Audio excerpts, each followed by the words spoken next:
but these guys are after accomplishments at some point. Daniel especially, right? Daniel isn't playing for money. Daniel's playing because his legacy and what he's done for poker and the amazing things that he continues to do. So, and I love this tournament for that reason. I love it because these guys are putting up 50K to play against Phil Ivey. And welcome everybody to DAT Poker Podcast, episode 167. This here podcast presented by Daniel Negreanu's Masterclass of Poker. Never been more apt to sign up for the Masterclass of Poker to learn how to crush in fields of stone killers. We're going to get to that in a moment. I'm your host, A. Schwartz, alongside Roscoe P. Coltrane. We got some requests for this one. He just won a poker bracelet. Yes, he did just win a poker bracelet. And Terrence Chan in Kelowna, BC. How are you, sir? I'm doing awesome back here in allergy land, getting killed after coming back to the desert. But what a time to come back. Yes. Just finished the most prestigious poker event of the year. And our fourth quarter of this show, not, just doing it, just breaking the streak with the most important tournament of the year, arguably, at least for the hardcore poker players. Yes, you will notice Daniel Negreanu is not with us this podcast or the previous one. He is embroiled in his battle to win bracelets at the World Series of Poker. And we'll get to it. We'll talk about, we're going to try and see if we can't track him down. Might not. He's jumping in, I think the 10K deuce to 7 is today. Is that right, Terrence? That is correct. No limit single draw deuce to 7. No days off. Yeah, I mean, no days off for this man. We left it off, I think, with Phil Ivey in our last podcast, talking about Phil Ivey winning his 11th bracelet. Is that correct? Somebody? Yes. Yeah, 11th bracelet. And that was event number 29, I want to say, Terrence. You're also vetting. Correct. Look also at these correct. things. I'm pulling out numbers like that. Boom, boom, boom. All right, let's fast forward. We're going to get to some other events, but the big story at the World Series of Poker was event 58, the 50K Poker Players Championship. Now, when we talk about prestigious events at the World Series of Poker, we talk about two events, right? We're talking about the main event, and we are talking about the 50K Poker Players Championship. It's a mixed game event, so when you look at the numbers of the tournament versus the World Series of Poker main event, where the numbers have gone through the roof, we're talking about 10,000 people last year, looking at 10,000 plus again this year. The numbers for the turnout haven't been the same rise as the main event has. So if you look back, 2006 was the first year it was held. It was a horse event back then when Chip Reese won it. 143 people, 148 people the next year, and the next 2 years actually, then down to 95. 116, 128. I mean, if you think back then, we had online poker. A lot of qualifiers came from online, and people had a bunch of money. The full tilt money was flowing fast and free, so there was money kicking around. It contracted after Black Friday. In 2015, we go to 84 players, then to 91, 100, 87 in 2018 when the Grinder won his third 50K PPC, 74 down to 63 in 2021 when Jungleman won his first event of his back-to-back run, 112 the next year, almost double. And then 99 in 2023 last year, and then this year at 89. So we're down about 10 or 10% this year. That takes nothing away from, he's Daniel, amazing victory, and he's playing against all the crushers. So, but I just wanted to quickly touch on the attendance, the turnout for this event. It is a story, and I'm really glad you brought this up off the top because I think it is a story. It's interesting. I think the 9-game mix does have something to do with it. I think back in the days where it was horse, there were a lot more mixed game players who were a little more comfortable not having to play No Limit Hold'em, PLO, and now No Limit Deuce adds a lot to the mix because the fact is there's just not that many great No Limit Deuce players. It's a tough tournament. Players recognize that it's a tough tournament. We're now no longer in the era where people are so much chasing fame and glory and clout, and the sponsorship money has dried up a bit. So when people are looking to play the 50K PPC, it's because they think they are among the best players in the world. They think they have an edge in the field. This is not a one where, a lot, back in the day, we would have no limit guys, no limit specialists, PLO specialists, just jump in. This is back when it was an 8-game mix, and they would just kind of figure out the horse games, the limit games as they went along, and they were kind of dead money in a lot of those for the most part. And then the other way around, now you've got the players who are good at the limit games a little bit scared of the no limit games. So you really have to be good at all 9 games, or at least like real good in 7 of them, to be competent, to be not giving up an edge over the field. And that's something people consider when they're deciding whether to buy in. It's something people are considering when they're deciding to buy pieces of people's action, which is a big part when you're talking about a tough 50k tournament, is selling action. A lot of these guys aren't going to have all of their own action, and it's not a brilliant investment in someone if you think that they can only play half the games well. And I think people are just playing more for that reason, as opposed to playing for the glory of the being the Chip Reese champion. That being said, I think it's still a glory tournament. I think it's still the dream tournament for a lot of people. I talked to a lot of people who just love this tournament. I talked to a lot of people who wished they were playing in it, or a few people who said, I think I'm a favorite in it, but my headspace isn't right, or I need some time off, or it's tough. The other thing about the 50k PPC is, because it's such a deep structured tournament, is it takes away from your ability to play other tournaments that happen within it. So, if you're a mixed game player, the other tournaments that are sort of going on at the same time, you've got the 10k Raz, you've got a bunch of PLO tournaments.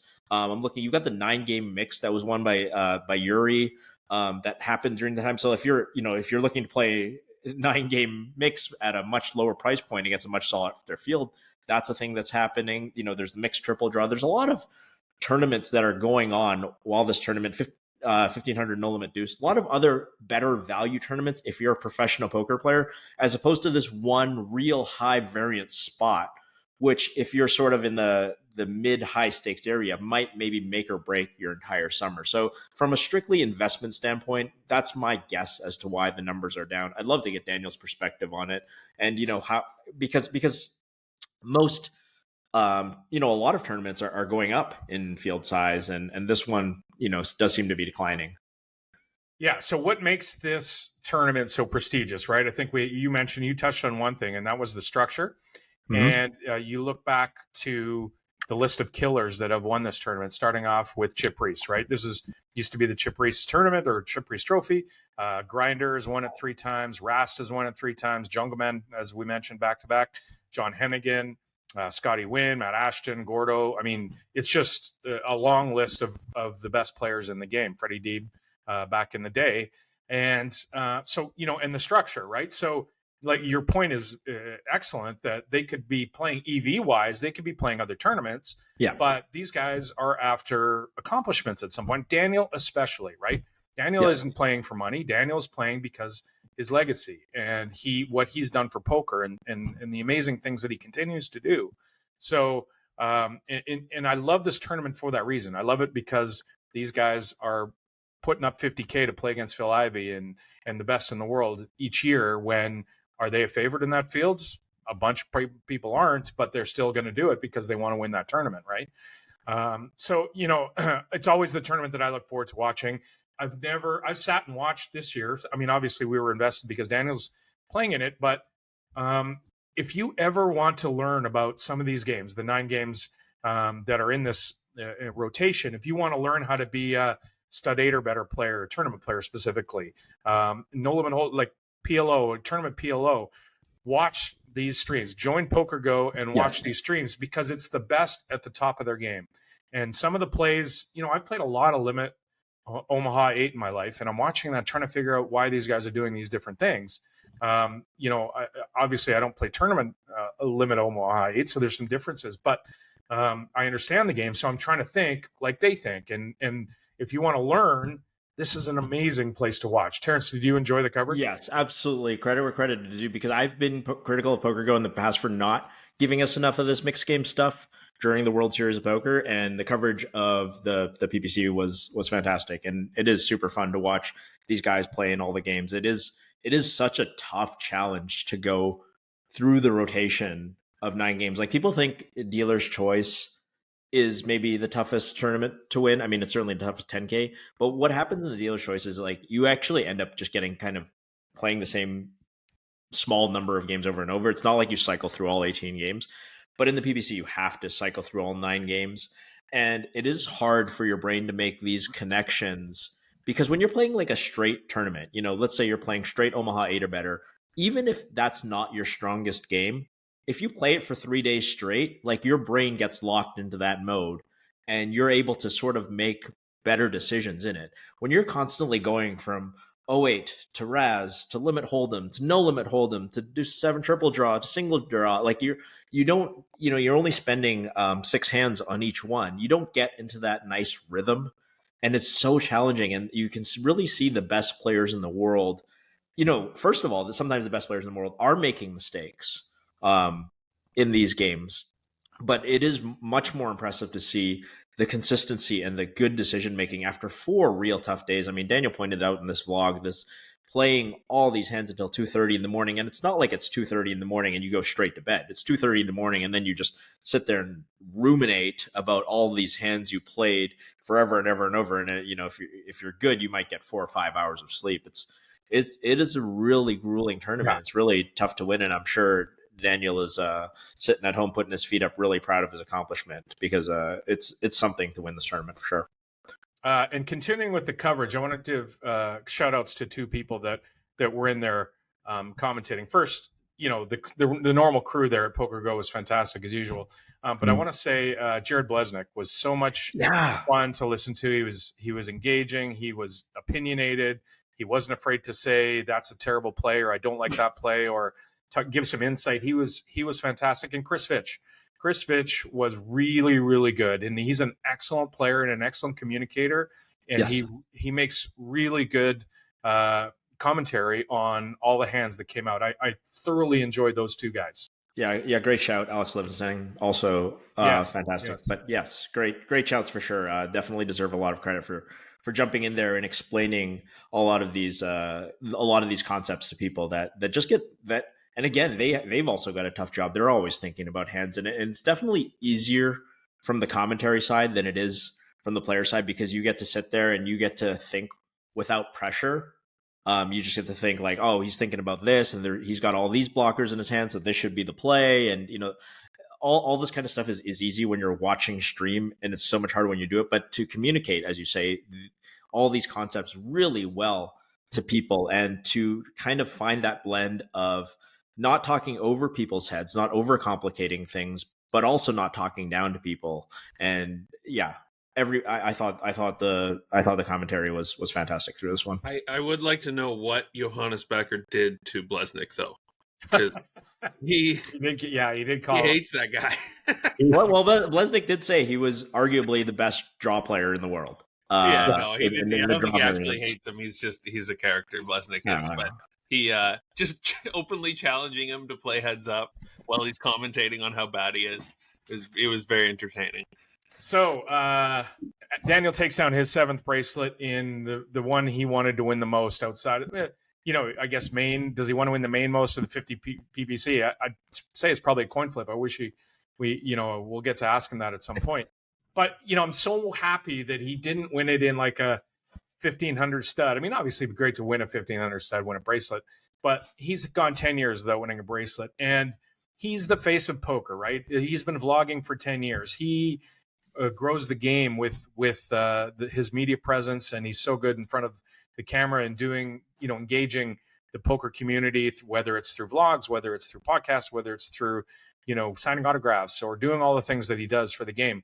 And we've been there for the last 10 years watching the drought, watching bad things happen to Daniel all the way along the way when, he's made a run for another bracelet to try and, solidify his legacy some more. So to see things go well, and let's be honest, things did go well. He played fantastic, but things also went well for him, right? I mean, I think there was no, landmines that blew him up along the way. He got all in 3-handed. He got it all in PLO with, I think the best hand percentage wise. I think he had a draw and a pair against 2 overpairs and ended up, was it Chris Brewer? I think had aces and jacks. No, it was Bryce. Bryce had aces and jacks, and Daniel had, I believe, deuce 3-8-9. The flop was deuce 6-7. And so Daniel's got the open ender in a pair, and Bryce has the 2 bear over pairs. So I believe Daniel was a favorite on both streets. Actually, I think he missed king rolls off in the turn, and Daniel misses, and he's still a favorite, or at least 50-50 on the river. So got it in good, and hit the deuce on the river to stay alive, and then ran it up from there. Made 2 pair in a really key. That was a really big turning point, because I mean, it was very back and forth. I felt like up until that big PLO hand that you mentioned, it was, and Bryce had him, in trouble. 3-1 leads, 4-1 leads, a few ways through. That seemed to be the one that turned the tide, because once he doubled through, I think after that there was a big stud pot, or it was wired 10s against wired 8s, and Bryce makes 2 pair on 6th, and Daniel makes a better 2 pair on 7th. And things really just sort of snowballed for Daniel after that big PLO. But I mean, let's talk about Bryce a little, because as happy, of course, as we are for Daniel, I mean, Bryce has to be, A, be very proud of his performance, but also B, wondering what he's done to insult the poker gods in this particular tournament.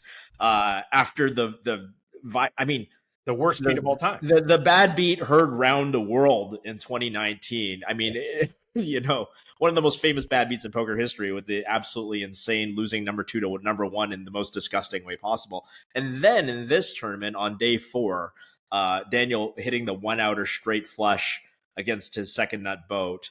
I mean, obviously you got to run a little good to get second, but he was one river card away from winning the whole thing if Daniel doesn't hit. I mean, Daniel had half the deck. He had half the deck. This could have been Bryce's tournament, but for very small differences. So you have to wonder about how he's feeling right now on Friday morning. So we watched a lot of this, and I want to talk about that stud hand you mentioned. And Bryce starts with 8s in the buried 8s. Daniel starts with buried 10s. And we watched the whole thing go. I think Daniel got caught snowing in deuce to 7 once, maybe 3-handed or 4-handed. I can't remember. Yeah, he made 9-3-3 deuce, and decided to turn it into snow after a D1 versus D2 spot. Right. So, but other than that, I don't know that Daniel was ever out of line, and he was playing cautiously. No, when he bet, he usually had it. I mean, yeah, and he always did. And it's the interesting part was that stud hand that we talked about, where Bryce makes 8s and 3s, I believe, on 6th. Daniel has 10s and makes 10s and 5s on the river. Bryce checks the river, and Daniel bets, and it's a significant bet at that point. And I guess he's getting 9-1. I think it was $1 million into an 8 million pot. So Bryce is good, but he took forever to call there because Daniel always had it. And is this ever a spot where Daniel's just going to bluff with 1 pair? And Bryce didn't want to call, but I suspect against anybody else, that's a pretty quick snap call there, right? Heads up, 2 pair, but he did not want to. I have to imagine Solver says call 100%. Yeah, right? Like but it is one of these things where Daniel's not getting. It's like Daniel would have to take such a creative line to just find bluffs. In that situation, and it's just this weird spot where Bryce kind of knows it's the existential limit poker problem is I can't think of what bluffs he has, but I'm getting a huge price. Right. It's especially like that in stud because of the extra betting street. It's even worse in stud than it is in the flop and the draw games. So if it's just like in stud, you're just supposed to flick it in. The guy says 2 pair, you say nice hand, and you move on. But Bryce really agonized over that one. Really was just like, I can't find. You'd have to ask him, but it's just like I can't see him bluffing here. But look at this price I'm getting. It's so hard to do, and it's such a tough spot. And being put in these tough spots is it's like what do you? You're damned if you do, and you're damned if you don't. Because if you do make that fold, and Daniel does have that 1 out of 10, 1 out of 20, 1 out of 30 bluff, you just look ridiculous. I mean, Ryan Lang folding in limit hold'em against Jungle a couple years back for 1 bet. Like he was absolutely raked over the coals, and I'm sure he felt terrible about it. Just everybody telling him it was the worst fold in history and all this kind of stuff. But like, you're damned if you do, damned if you don't. Sometimes in limit poker. So again, Daniel played fantastic. I think I want to talk about one more hand that he played 3-handed, but combined playing really well with running well. and for a change, because again, he's run pretty bad in these spots in the past. Chris Brewer, another shout out to Chris Brewer, who played really, really well. I'd never really watched Chris play, and watching him play big bet games was a treat. I think he's fantastic at those games. He looked in complete control, most of the time when he was playing those spots. And a pot came up 3-handed. I think Chris was down to about just maybe 3.2, 3.3 million. And it was no limit hold'em. And Daniel picks up queen 10 of clubs on the button. He limps in for 150,000. Bryce in the small blind with the jack 10 of spades makes it, I want to say 600. And Brewer wakes up with 2 aces in the big blind. So, I mean, the deck is set up here, right? Like, wow. Yeah.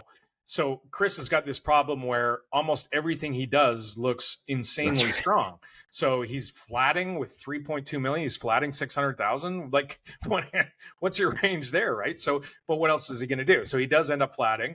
Daniel ends up calling because he's getting a price now, and he's got, a hand that flops. So he calls. So there you go, 3 to the flop. It's 10, baby, 2 spades. And so Bryce has top pair flush draw. Daniel has top pair better kicker with the queen, and Brewer has the aces. And Bryce leads out. Of course, he flops the world. He's never in bad shape against any hand. He leads out, and Brewer shoves, and Daniel's on the button 3-handed with top pair, pretty good kicker with queen 10. And I think a lot of people look at that and go, okay, well, because I think Bryce and Daniel both had, I want to say, around 10 million. So 3 million here to try and eliminate the second place player. If he flats Chris's raise, and Bryce in the small blind has something that he can flat with, you know how tournament poker goes, right? Turn comes, check, and we try and eliminate the sort guy. Of, but I think that's less of a thing in no limit hold'em. I mean, when you're just the pot size is so large, I think that's less likely. I think if you're playing like a limit game, that might be more of a factor. Oh, an incredible fold by Daniel. He ends up mucking it for the 3 million. Bryce obviously calls and hits a spade on the turn, and Chris is done. But again, so you combine with dodging bullets. I can dodge bullets, baby. Well, that's what Daniel was doing. But also, running well is in turn as well. So a lot of things about this hand. It's great. So obviously Daniel, you saw in the vlog, super proud of himself, fist pump, telling the rail, I folded queen 10. It's not my first rodeo. Absolutely has every right to be proud of that fold.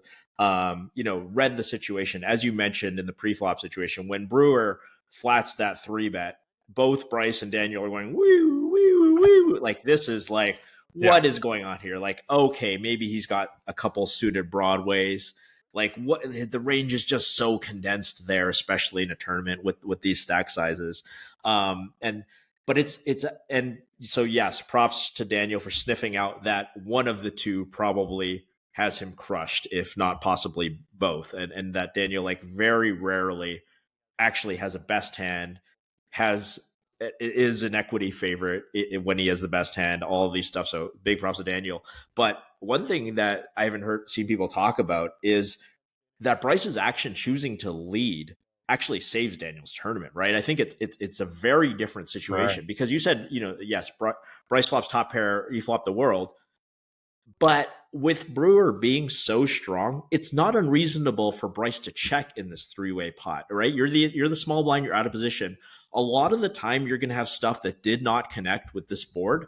And so if you're range protecting a little bit, you are actually going to check a lot in this spot, strong hands, because you are going to have a lot of weak hands. You're just going to have whatever, like missed ace kings and ace queens and stuff like that. You're ace rag. So like there's so much missed stuff you have that Bryce easily could have checked this flop, which would have led to Chris betting something that wasn't all in. And then for sure, Daniel's going to have to play for some amount. He's probably going to play with a flat. So whatever Chris bets, Daniel's probably going to flat. And then maybe Bryce puts in the raise, and then Daniel gets out of the way. But the fact is that these things, this also aligned up perfectly for Daniel to lose the stone minimum on this hand. So that's real fortunate too. So confluence of events. So like, absolutely props to Daniel for making the big laydown. But again, for these little small things, these little small butterfly effects, like, so much can change in these tournaments. It comes down to tournament poker, right? That is tournament poker. These little things can happen. What if Bryce checks and Chris checks behind? Daniel's going to take a shot at the pot there, and Now he's priced yeah. in. Daniel's absolutely going to think he has the best hand. Again, it's probably about the same amount of loss. Daniel's going to put a bet out there. These two guys are going to go and show interest. Daniel's going to shut it down and figure out that queen ten's no good. But yeah, absolutely, he's going to lose a little bit on the hand for sure. Phil Ivey made a deep run. Always fun to see Daniel and Phil Ivey with the playful banter that those guys have. Watching, two of the best of all time. I think he was wearing Phil's glasses for the last final table. So he did, yeah. I think he'd have to wear those for the rest of the series, probably. Probably, why not, right? Yeah, I think Phil loaned him a pair of his glasses, but Phil with the bucket hat was fun to watch. And again, if you're going to watch and learn from the best, you can sit there and watch Phil Ivey play hands. It's a great event. The commentators, everybody's excited to commentate about it. I definitely learned a lot about playing conservatively because I think we were all watching and we saw Daniel take all of these very low variance lines without knowing what he does. You kind of question it, but obviously it works out. But it's a good lesson, right? Like how many bluffs does Daniel need in his range? Like he got paid off in that hand that we talked about earlier with Bryce in this stud, where he's never doesn't have two pair there or two better pair probably. So. And he didn't need to bluff earlier to get that call. I mean, how many does he need? A ton of bluffs in his range. Like he just gets called in those limit games so often. Yeah, it does seem like it because I mean it's hard to even if you know a guy isn't very bluffy. Now in fairness, I mean Daniel didn't have a lot of situations where he had to have a bluff. Like he had a lot of spots where he was sort of in between with like a little bit of showdown value. And that's the spots he chose to give it up. There wasn't a lot of spot where he just had like no equity and all the blockers because he's going to pull the trigger in those spots. They just didn't come up. And and that's just what poker is. You're supposed to just make every decision as it comes. Daniel can absolutely like pull the trigger when he needs to. We talked about this hand with the triple draw hand where it was D1 versus D2 and he made 9-3-3 deuce and he's facing a bet because it's a 1 versus 2. It's like, well, calling and drawing 2 to a 9 is shitty. Calling and drawing 3 is shitty. So why not snow? Like, it's just that the cards he was dealt didn't lend themselves to these natural sort of bluff spots. That's more than it just being like a Daniel never bluffs kind of situation. Yeah. So Daniel gets out of the hole. All of us are watching his vlog every day, and of course, at the end of it, and this is the only guy who will do this. He was down 900,000 or whatever it was for the World Series so far up until this point, and a couple of that is I think 2 bullets in the 250K, a couple in the 100K. That adds up pretty quick, but wins 1.1 or almost 1.2, I believe. It gets out of the trap in one fell swoop. Fantastic. The rail, the rail was great. And Daniel was really emotional after it because he, wants to win more than anybody else and has been grinding for years and years and years between bracelets and ends up taking down his favorite event. He said it many times. And the rail, the people on the rail, shouting Daniel, Daniel, Daniel at the end and all his loved ones around him. He did an interview at the end of it and got pretty emotional. And that was, you can see how much he cares. Yeah, it was nice to have him have his moment in the sun with the Hollywood ending and the Adrian playing the role, Amanda playing the role of Adrian in the crowd was we all know Daniel's favorite movie. It was just a great moment captured on the biggest stage, as you said, other than the main event. What a big moment for Daniel! What a big moment for poker generally. Lots of events left. This was event 58. We have 99 events, so maybe Daniel can make another run or two and go deep and see if he can't take it down his 8th bracelet. I believe there's 10 players with 7 bracelets or more, so he's moved up into some heady company there and has, of course, a long career left ahead of him. So in other events, Scott Seaver won his 2nd bracelet of the series, 6th of his career, so he's 1 behind Daniel. He took down the event 40, the 1500 Raz. Again, we talked about it earlier. He's really here to improve his Hall of Fame resume and put forward a good effort to get nominated for the Hall and voted in. And he's doing a great job of it. And the other story that I thought was big shout out in that one. Don't forget Brandon Jack Harris finishing bridesmaid in that one. We love Brandon, the originator of the poker hug, as far as I'm concerned. World Series of Hug. Love Seaver, but great run by Brandon on that one too. And Brandon ends up finishing 5th in the 10K Raz a few days later. So he showing that he's good at getting the low cards, just didn't quite get enough of them at the right times to. Otherwise, it would have been a real big week for Brandon. You mentioned, how empathetic Brandon is, the hugs, the World Series of Hugs, and how genuine of a guy he is. And I know Steve Albini was quite a close friend of Brandon's, and he had trouble, I think, getting started. He was very impacted by Steve's passing earlier this year, and had a hard time getting motivated for the World Series of Poker. And he's just that type of person where one of his close friends passed, and it's not like he can just shake it off and focus on poker. And it's great to see him at the World Series of Poker making deep runs, like you mentioned, for sure. Yeah. And he absolutely, his relationship with Steve, we talked about it a bit, a few times, Brandon and I, while we were there. He wanted to win this one and also the 10K Raz because, he remembers talking about Raz a lot with Steve. And Steve's a big part of his motivation, but also he's had to overcome, that sense of grief and that sense of loss. So it is good to see him having, excellent deep runs in the World Series. And I'm sure he would have loved to close one of these. I think he's got like a 2nd, a 5th, and a 12th or something. I'm sure he would have loved to close these out. Just wasn't in the cards for him on this one. And Scott Seaver's a monster. I mean, there's no shame in losing to that guy. I think the guy who had the best financial week in poker tournaments was Chris Hunigan, Big Hooney, who wins his first bracelet in the 100K high roller for $2.8 million. That rail was nuts, and he was pumped, high-fiving every time he won. Oh my God, he was going crazy. I was there for it. It was pretty neat. And then so you were there. I was also there. I didn't know you were there. I don't think you knew that I was there. That's how wild the rail was. We're both in the same room. I don't think we knew the other was. That's hilarious.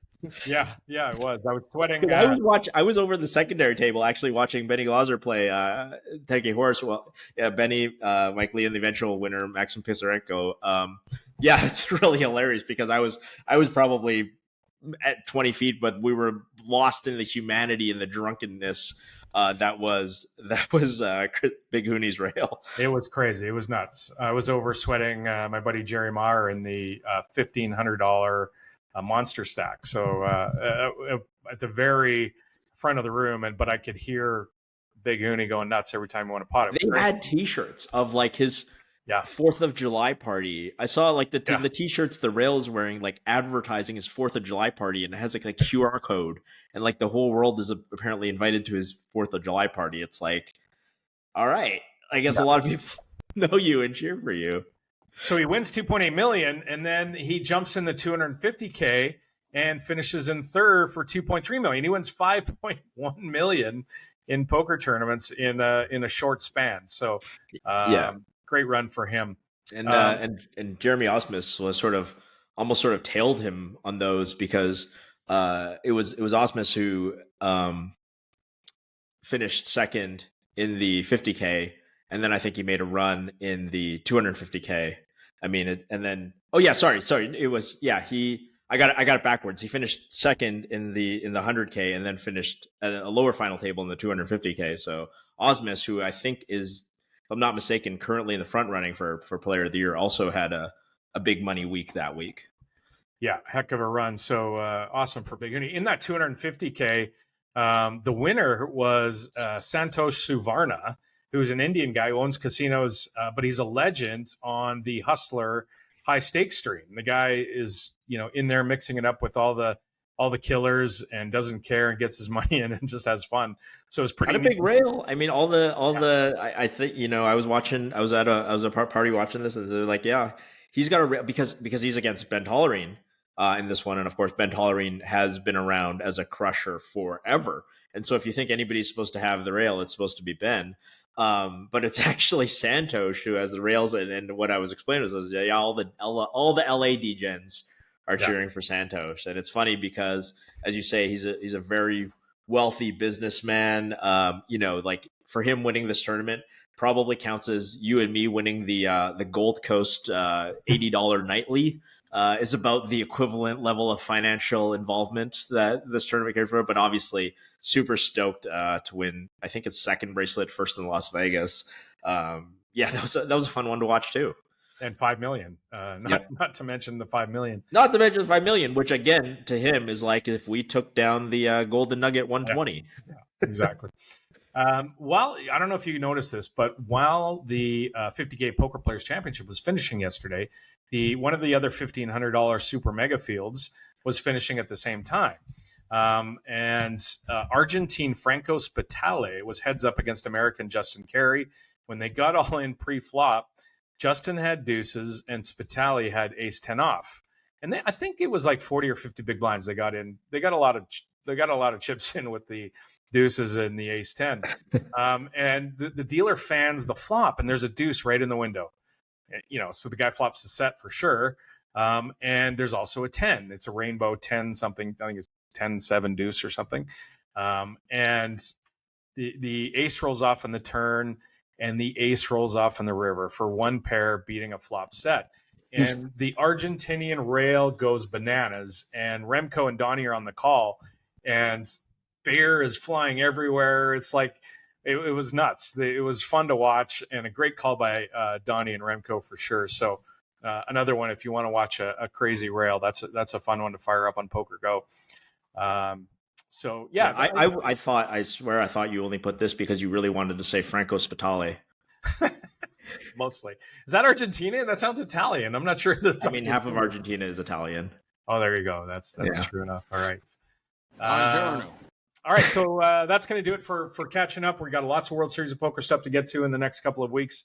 Again, we're at 99 events, so we've got a couple more weeks left, including the main event, of course, which is going to provide some amazing theater in the poker world. So we'll follow that along as well. Do we want to get to a couple of tweets, guys, before we're out of here?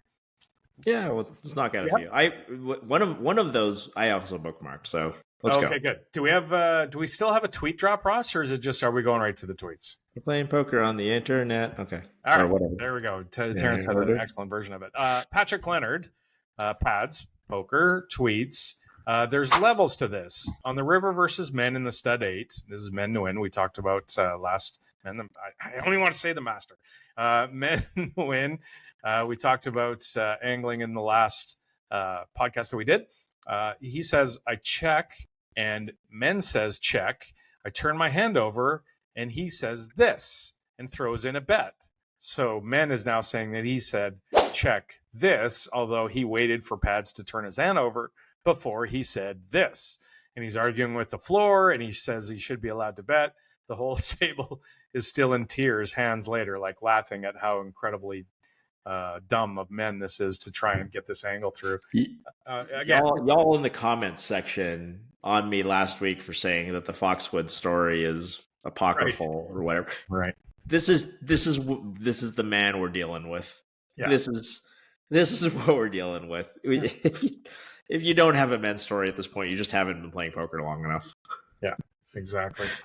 Gary Blackwood tweets, the only thing worse than these see you next Tuesdays who sit out of the PLO bomb pots when out of position, but play them when they're in position, is this fake jovial, okay, I'll play one when they do sit in. Get these C words in the fucking C, which is so true. So I was down there playing a lot of cash, and every dealer turn we have a PLO bomb pot. There was also a game at the World Series that was bomb pots only. But they'll do this. These guys that, if they're under the gun, because position is such a huge advantage, of course, in these bomb pots, if they'll sit out if they're under the gun, but they'll play it if they're on the button or close to the button. And you just want to take these guys and punch them in the face, because it's like, are you really trying to angle this little bit and try and be that much of a dick? But yeah, you see this a lot. The solution is just going to be all bomb pots. That's maybe it's the future. Maybe it's just the future of PLO. It's just that we only play bomb pot PLO. So I'll surprise you a little bit here. I played in an only bomb pot game, and the game is terrible. The ante structure, I don't know if it was not good enough, but there was no action in these games at all. It's different when you play one every half hour versus when you're playing every one for whatever reason. But the game, yeah, I was like, I got to get out of this game. There's zero action in it. So that wasn't very fun at all.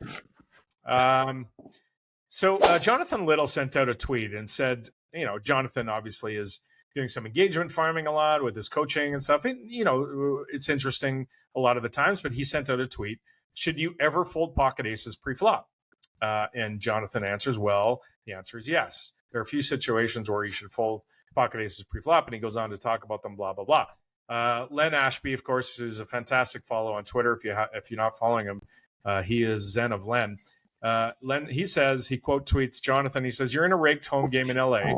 You get up to go to the bathroom, and as you're walking back to the table, you get told that you have a hand. You sit down and the action is open, 3-bet and 4-bet to you. You look down at aces, never under any circumstances play this hand because he's implying it's a setup and you're going to lose. I had a friend play cash all night in Hong Kong in a private game. I think he was playing for like 16 hours. He's rolling. He's up like 70K. He looks down at aces. It's raised to him, and he's like, he's just sure. Like, this is it. This is where they go. And they held. It turns out they held. He played him anyway. He couldn't help himself. He played him anyway. Yeah. You might as well pack up. If you're going to fold that end, just pack it up. Yeah. Exactly. Point. But that reminds me, Ross and I were in LA, and we played in a how do we phrase this, Ross? We played in a game with they were employees of the adult entertainment industry. They might have been that, yeah. And it was a house where they might have been filming such things. And there's a poker game, and there was a lot of characters around there. But I was thinking the same thing. I'm thinking like, Jesus, I got to be careful of a setup here. It's just fun, like we're having a good time, but you want to be careful with some of the hands you played. But nothing ever came up, and it was all in the up and up. You just lost fair and square. I just lost my money. would have been better if they were cheating, right? Right, exactly. Yeah, then I would have had an excuse. All right, who's got? Is that Terrence?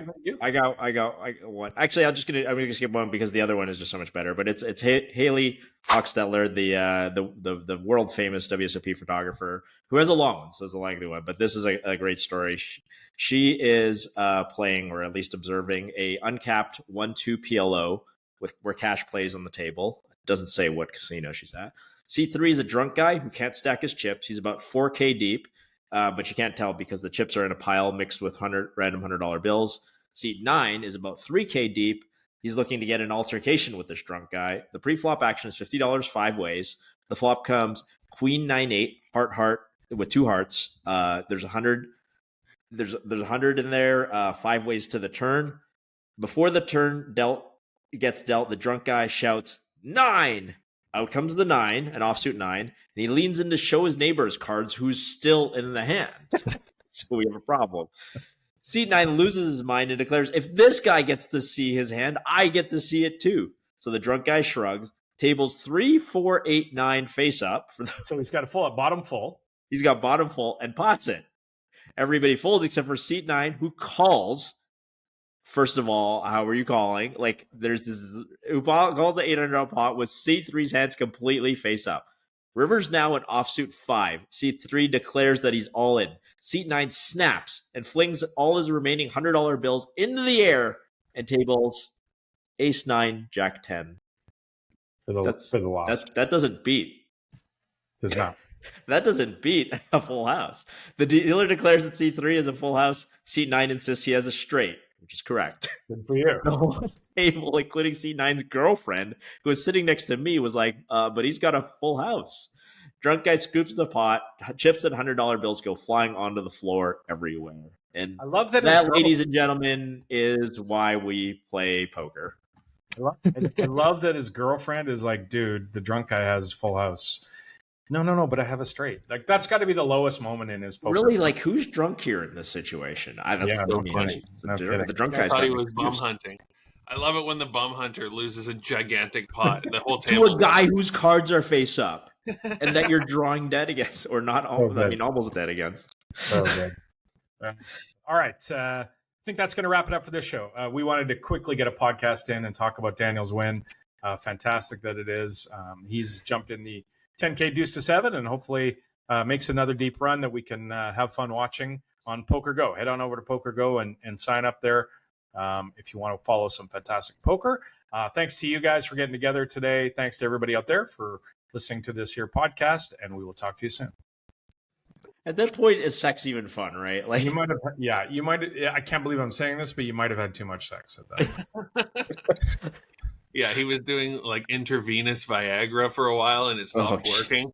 Wait, you've never snorted Viagra? What's wrong with you? You never ground it up injected, Adam. Right into your toes. All right.